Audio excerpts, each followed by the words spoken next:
कोयल के पापा कहते हैं, सबसे मनहूस बाप हूँ जो अपनी बेटी से ये कह रहा हो, तुम समझ रही हो ना कोयल। कोयल कहती है, साफ साफ बोलिए ना पापा, आप क्या कहना चाहते हैं। कोयल के पिताजी कहते हैं, अब हमारे पास कोई चारा नहीं है, तुम्हें मोए राजा साहब के साथ समझौता करना ही पड़ेगा। अपने पापा की बात सुन कोयल के पैरों तले जमीन खिसक जाती है। वो विश्वास ही नहीं कर पा रही थी कि पापा ने उससे कुछ बोला है। वो घबराहट में ज़ोर ज़ोर से चिल्लाने लगती है, मुझे नहीं जाना है उस दरिंदे के पास, प्लीज़ मुझे कोई बचा लो। उसकी सहेलियाँ कहती हैं, तुम्हें कुछ नहीं होगा कोयल, तुम्हें कुछ नहीं होगा। उसे सब शांत कराने की कोशिश करते हैं, लेकिन सब जानते थे किसी की उतनी पहुंच नहीं है जो मोहित रायजादा के रिलायंस कंपनी को छू सके। इतने में लक्की कोयल से बोला, चिंता मत करो कोयल, सब कुछ ठीक हो जाएगा। लक्की की बात सुन वहाँ बैठे लोग हैरान रह गए कि वह पूरे कॉलेज का सबसे गरीब लड़का था और उसकी हैसियत तो मोहित रायजादा के यहाँ काम करने की भी नहीं थी। लक्की को वहाँ देख कोयल एकदम से भड़क जाती है। कोयल कहती, तुम क्यों आए हो? ये सब तुम्हारी वजह से हुआ है, तुम्हें अपनी औकात पता है। तुमने अगर उस दिन तुम इससे आगे कोयल कुछ बोल पाती। उसके मोबाइल पर उसके पापा का फ़ोन एक बार फिर से आता है। उसके पिता, कोयल बेटा ये लक्की कौन है? उसके पिता यह बोल के डरते हुए फ़ोन को काट देते हैं। आखिर उसके पिता ने लक्की का नाम बोल के फ़ोन को क्यों काट दिया? आखिर लक्की कौन है? कहते हैं कि दिल्ली दिलबरों की है, दिल जलों की है। कहते तो ये भी हैं कि दिल्ली दिल फरेबों की भी है। और लक्की यानी कि लक्ष्मण लाल अग्रवाल में सारे गुण मौजूद थे। लोग उसकी शक्ल को देखकर ही कह देते थे, अबे दिल्ली से हो क्या? लक्की वैसे दिखने में स्मार्ट और अट्रैक्टिव था, पर जेब से खस्ता हालत होने की वजह से रहता सिंपल तरीके से था। शर्ट का रंग उड़ा हुआ और पैंट से पैबंद जुड़ा हुआ। कहने को तो उसकी उम्र के लड़के दिल्ली की सड़कों पर रात को मोटर बाइक दौड़ाते थे, लेकिन लक्की उर्फ लक्ष्मण लाल अग्रवाल सिर्फ कमरे से कॉलेज में पढ़ाई और गर्लफ्रेंड डिम्पल के साथ थोड़ा वक्त बिताना, फिर कॉलेज से दुकान से जब होम डिलीवरी आए तो वहाँ और फिर घर चला जाता है। हाँ, कभी कभी जब वो किसी लड़के को खाली सड़क पर मोटर बाइक दनदनाते हुए देखता तो कहता, एक दिन अपना टाइम आएगा जब मैं चश्मा लगाकर बैठूंगा और मेरे पीछे डिम्पल को बैठाऊंगा। देखना जब वो मेरी कमर में अपना हाथ कसेगी और मैं तेजी से मोटरसाइकिल को इंडिया गेट के आसपास दौड़ाऊंगा, तो सारे दिल्ली का दिल हम दोनों को देखकर चल जाएगा। दुकान में रखा हुआ बन्नोल भी काम नहीं आएगा, लक्की ने कहा और अपने हाथ में बन्नोल की क्रीम को दबा दिया। जैसे उसने क्रीम को दबाया, उसमें से सारी क्रीम बाहर आ गई। अबे गधे, क्या कर रहा है? वो कोई स्पंज की गेंद है क्या जो उसे दबा रहा है? दुकान के मालिक ने उसे फटकारते हुए कहा और उसके माथे में एक चपात लगा दी। सॉरी सर जी, सॉरी, लक्की ने अपना सिर बचाते हुए कहा। वो करोल बाग में एक छोटी सी मेडिकल स्टोर पर काम करता था। उसकी दुकान का नाम था चमन मेडिकल स्टोर और लक्की के ओनर का नाम था चमन लाल। लक्की पिछले 5 सालों से इन्हीं की दुकान पर काम करता था। यहाँ इस छोटी शॉप पर काम करना उसकी मजबूरी थी। लाइफ में कंगाली की वजह से उसे कॉलेज में पढ़ाई पूरी करने के लिए पार्ट टाइम जॉब करना ज़रूरी था। उसने कई अच्छी जगह अच्छी तनख्वाह की नौकरी ढूंढी पर नहीं मिली और वो इस मेडिकल पर ही अटक कर रह गया। गधे, अब इसके पैसे कौन तेरा बाप भरेगा? कटेगा, इसका पैसा भी तेरी तनख्वाह से कटेगा और MRP से डबल कटेगा, चमन ने अपने दांतों को किचकिचाते हुए कहा। गुस्से की वजह से उसकी नाक फूल गई और लक्की की सांसें। उसने घबराते हुए ओनर से पूछा, MRP से डबल क्यों सर जी? ताकि अगली बार से ऐसी कोई हरकत करने से पहले तू डबल बार सोचे, चमन ने कहा और उसके हाथ से ट्यूब छीन ली। उसका जी तो चाह रहा था कि वो लक्की की खोपड़ी पर एक बार अपना हाथ साफ कर ले, लेकिन उससे पहले ही दुकान का फ़ोन बजने लगा। फ़ोन की घंटी सुनते ही लक्की को वहाँ से निकलने का मौका मिल गया और भागते हुए फ़ोन उठाने के लिए चला गया। हेलो जी, करोल बाग के बेस्ट मेडिकल चमन ने मेडिकल से बोल रहा हूँ, बताइए क्या काम था। ये लक्की की पेटेंट लाइन थी, चाहे कहीं से भी फ़ोन आए लेकिन उसे फ़ोन पर बस यही बोलना था। जैसे ही इधर से लक्की ने अपनी बात कही, उधर से उसे जवाब आया, मैं ब्लूमी नाइट्स होटल के कमरा नंबर 303 से बात कर रहा हूँ। एक छोटा सा ऑर्डर है, नोट करो और जल्दी से होटल पर डिलीवर करवा दो। वो एक लड़के की आवाज़ थी। उसकी आवाज़ में काफ़ी भारीपन और एक अजीब सी जल्दबाजी थी। जैसे ही लक्की ने वो आवाज़ सुनी, पता नहीं क्यों लेकिन उसे वो आवाज़ जानी पहचानी सी लगी। जी बताइए सर, आपका क्या ऑर्डर है? हाँ तो लिखो, हार्ड प्लेग के 2 पैकेट और 1 पैकेट टिश्यू। लक्की जो कि अपना पेन लेकर तैयार खड़ा था, हार्ड प्ले का नाम सुनते ही झिझक गया था। असल में हार्ड प्ले नाम का एक कॉन्डोम आता था और इसलिए उसका नाम सुनते ही लक्की शर्मा गया था। इतने साल से भी मेडिकल की दुकान पर काम करने के बाद भी उसे इन चीज़ों का नाम सुनने में शर्म आती थी। हेलो भाई, लिखा कि नहीं लिखा? उस आदमी ने फिर से लक्की से पूछा। जी जी जी सर, लिख लिया सर। लक्की ने खिसियाकर हंसते हुए कहा।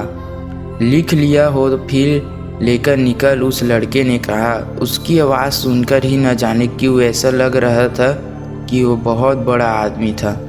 जी जी सर, लेकिन बाहर तो बारिश हो रही है, लक्की ने कहा। उसने देखा कि बाहर बहुत तेज़ बारिश हो रही थी। उनकी दुकान के सामने पानी भर गया था और तेज़ हवाओं की वजह से चमन मेडिकल स्टोर का बोर्ड भी गिर गया था। लक्की को लग रहा था कि वो इतनी तेज़ बारिश में अभी एकदम से तो नहीं निकल पाएगा, तो उसने उस लड़के को समझाते हुए कहा, सर मैं आपका ऑर्डर तो ले आऊँगा पर थोड़ा टाइम लगेगा, बारिश थोड़ी थम जाए आप। इससे पहले वो कुछ आगे बोल पाता, फ़ोन पर लड़का बोला, तुम्हारे मालिक को पता है कि तुम मल्होत्रा जी के लड़के को मना कर रहे हो? हाँ पता है, बारिश हो रही है इसलिए सारा सामान अच्छे से थैली में पैक करके लाना और लेट नहीं होना चाहिए, समझे? उस लड़के ने कहा और इससे पहले कि लक्की आगे कुछ कह पाता, उसने फ़ोन काट दिया। उधर से लक्की के दुकान का ओनर उसे घूर कर देखे जा रहा था। लक्की के हाथ में पेन और पेपर देखकर ही वो समझ गया था कि उसके पास कोई ऑर्डर आया था। आज वैसे भी इतनी बरसात होने की वजह से ऐसे में उसकी दुकान का मालिक एक भी ऑर्डर को छोड़ना नहीं चाहता था। वो लक्की को देख रहा था और लक्की बारिश की ओर देख रहा था। बारिश का बहाना नहीं चलेगा, जाना पड़ेगा, चमन लाल ने कहा। मैं बहाना नहीं कर रहा, थोड़ी बारिश धीमी हो जाए तो मैं चला जाऊंगा। अभी आप खुद ही देखिए कि कितनी तेज बारिश है। वो पता नहीं कोई मिस्टर मल्होत्रा जी का बेटा कुछ ज़्यादा ही जल्दी में था सर जी। मैं साइकिल से तो पहुंच ही नहीं पाऊंगा इतनी जल्दी। लक्की ने उनकी ओर देखते हुए कहा। क्या कहा? मिस्टर मल्होत्रा का बेटा तू मेरी दुकान बंद करवाएगा क्या? अभी के अभी निकल उनका ऑर्डर लेके, वो हमारे पुराने कस्टमर है, चमन ने कहा। पर लक्की ने कहा ही था कि चमन बोला, पर कुछ नहीं, तू मेरी मोटरसाइकिल ले जा, उन्होंने गुस्से में कहा। अरे सर जी, 200 के ऑर्डर में मुश्किल से 40 रुपये बचेंगे, इससे 3 गुना का तो पेट्रोल ही लग जाएगा और अगर गाड़ी रास्ते में बंद हो गई तो और खर्चा, लक्की ने समझाते हुए कहा। वो जानता था कि उसका मालिक इन सब बातों पर ध्यान नहीं देने वाला था। चमन लाल बोला, कोई बात नहीं, तू जा, चाहे जो हो जाए, ग्राहक नाराज नहीं होना चाहिए और वो तो मल्होत्रा जी का बेटा है। चमन लाल ने मोटरसाइकिल की चाबी लक्की की ओर उछालते हुए कहा।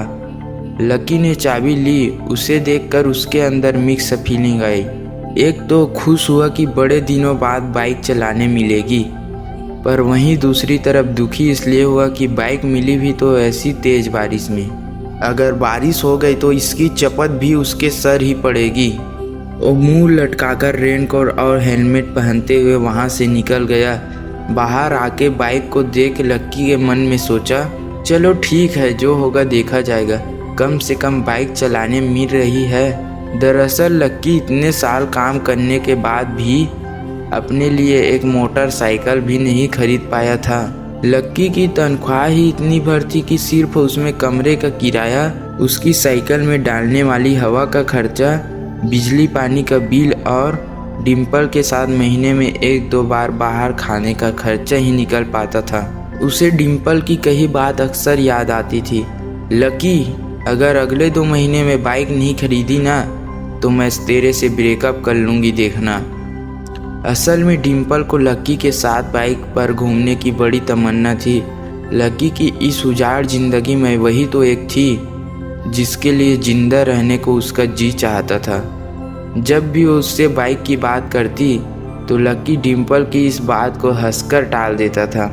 वो अपने मन में इस बात को अच्छे से जानता था कि डिम्पल उससे बहुत प्यार करती थी और वो उसे कभी छोड़कर नहीं जा सकती थी।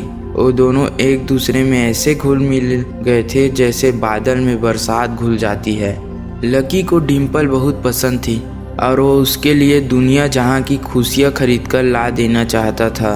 वो चाहता था कि एक दिन वो डिम्पल को प्लेन में बैठाए, लेकिन उसके ये सब ख्वाब इस काम तनख्वाह की नौकरी की वजह से तो कभी पूरे नहीं होने वाले थे। पर आज उसके पास मौका था और डिम्पल को अपने साथ इस बारिश में राजपथ घुमाना चाहता था। वो उसे दिल्ली दिखाना चाहता था। चमन लाल को देने के लिए उसने पहले से बहाना सोच रखा था। बस जल्दी से वो ये डिलीवरी देकर सीधे डिम्पल के पास ही जाने वाला था। उसने होटल ब्लूमी नाइट्स के बाहर मोटर बाइक पार्क की और सीधा होटल के अंदर चला गया। लकी ने रिसेप्शन पर पहुंचकर नमस्ते करते हुए रिसेप्शनिस्ट से बोला, जी मैं चमन मेडिकल स्टोर से आया हूँ, रूम नंबर 330 का ऑर्डर है। रिसेप्शन पर खड़ा आदमी उसके हाथ में काली थैली को देखकर ही समझ गया था कि उसमें क्या था और वो मंद मंद मुस्कुराते हुए बोला, 3rd फ्लोर पर है, लिफ्ट से चले जाओ, रेन कोट यहीं उतार देना।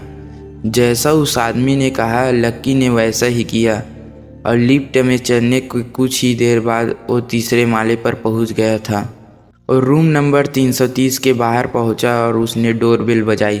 जैसे ही दरवाज़ा खुला लक्की ने थैली आगे बढ़ाते हुए कहा, नमस्ते, मैं चमन मेडिकल स्टोर से लक्की, ये आपका। इससे पहले कि लक्की आगे कुछ कह पाता उसकी आंखें फटी की फटी रह गई थी।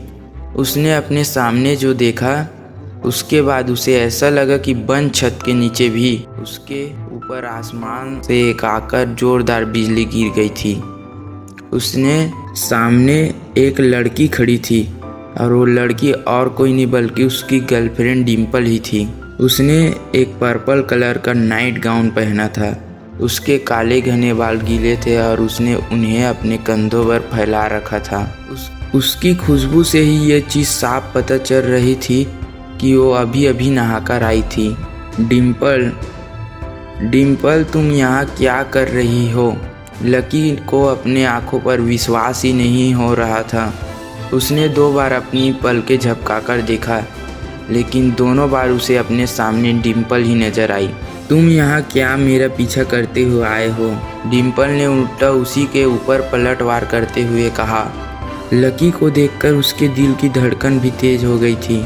उसे उम्मीद नहीं थी कि लकी यहाँ आ जाएगा। उसने न तो सुबह से उसे फ़ोन किया था और न ही उसके मैसेज का कोई जवाब दिया था।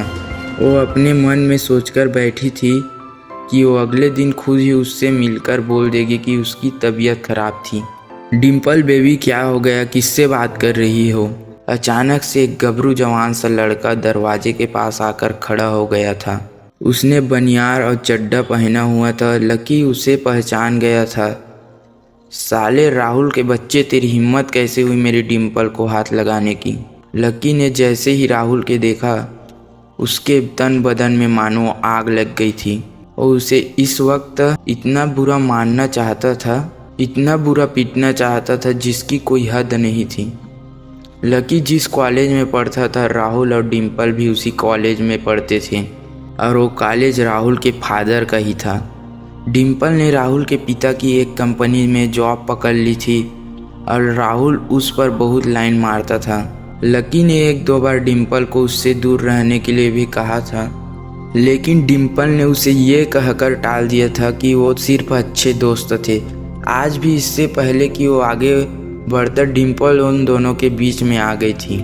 रुक जाओ, डिम्पल ने गुस्से में कहा और लक्की के सीने पर हाथ रखकर उसे रोक दिया। लक्की लंबी सांसें ले रहा था और कुछ ही सांसों के बाद उसका गुस्सा शांत हो गया था। अब डिम्पल के पास भी छुपाने के लिए कुछ नहीं रह गया था, इसलिए उसने लकी से कहा, लकी आज से तुम्हारा मेरा ब्रेकअप। लकी के पैरों के नीचे से जमीन खिसक गई थी। उसकी आंखें नम हो गई थी। लकी को उसकी बातों पर विश्वास ही नहीं हो रहा था। उसने डिम्पल की ओर देखा और बोला, डिम्पल, हम पिछले 1 साल से एक दूसरे के साथ हैं और तुम हो कि मुझसे ब्रेकअप करना चाहती हो। अरे मैं तो तुम्हारे लिए नई बाइक भी लेने वाला था। चल रहने दे, आज ही याद आ रही है तुमको बाइक की। अरे तेरे पास मुझे बाहर घुमाने के खिलौने पिलाने के पैसे तो है नहीं और तू कहाँ से लेगा बाइक, और अगर ले भी लेगा तो उसमें पेट्रोल कहाँ से डलवाएगा। तेरी 8,000 रुपये महीने की नौकरी से ये सब नहीं होने वाला है, समझे। लोग हंसते हैं मेरे ऊपर जब मैं सरोजनी में तेरे साथ घूमती हूँ। मैं ऐसी लाइफ नहीं जीना चाहती लक्की। मैं तेरे तरह गरीब नहीं रहना चाहती। तूने मुझे फंसाया था, उल्लू बनाया था तूने मुझे, इसलिए मैंने राहुल से मैच अप कर लिया है। आज से यही है मेरा बॉयफ्रेंड, डिम्पल ने गुस्से में कहा। अच्छा तो बेबी यही है तुम्हारा वो बेकार सा एक्स बॉयफ्रेंड, राहुल ने पूछा और डिम्पल के बगल में आकर खड़ा हो गया। फिर उसने लक्की के हाथ से थैली उठाई और उसमें से हार्ड प्ले का पैकेट निकालकर उसे चिढ़ाने के लिए उसे हवा में लहराने लगा। बाप रे, इससे बदकिस्मत इंसान इस दुनिया में और कौन होगा, राहुल ने उसकी टांग खींचते हुए कहा। लकी के पास उसकी बात का कोई जवाब नहीं था। उसने गुस्से से डिम्पल को देखा और अपनी हाथों की मुट्ठी भींच ली, फिर वहाँ से निकल गया।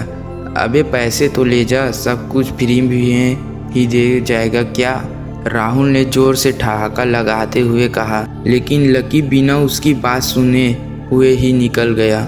उसके दिमाग में डिम्पल के कहे शब्द गूंज रहे थे। उसने कभी सपने में भी नहीं सोचा था कि डिम्पल उसके साथ ऐसा भी कुछ कर सकती थी। जिस इंसान के लिए वो इतना कुछ करना चाह रहा था उसे उसकी कोई कदर ही नहीं थी। लकी इतना हताश हो गया था कि बुरी तरह से रोने लगा था। इस बार वो लिफ्ट से नहीं बल्कि सीढ़ियों से नीचे उतरा और एक एक सीढ़ी उतरने के साथ उसके आंखों से छलकते जा रहे थे। जब उसकी आवाज़ सुनकर कुछ लोग अपने कमरे से बाहर आए तो लकी ने तुरंत अपने आंसू पोंछे और तेजी से वहां से भाग गया। उसे ज़िंदगी में पहली बार प्यार हुआ था और पैसों की कमी की वजह से न सिर्फ उसका प्यार बल्कि उसकी पूरी ज़िंदगी बर्बाद हो गई थी। जैसे ही लकी बाहर आया तो उसने देखा कि बाहर अंधेरा हो गया था। आसमान में तेज बिजली कड़की और बारिश जो थोड़ी थमी थी एकाएक फिर झमाझम बरसने लगी। ये देख लकी के थमे हुए आंसू एक बार फिर छलक गए। उसका दिल बुरी तरह टूट चुका था, लेकिन उसे इस बात की खुशी भी हो रही थी आखिर आज उसे डिम्पल का असली चेहरा नजर आ गया था।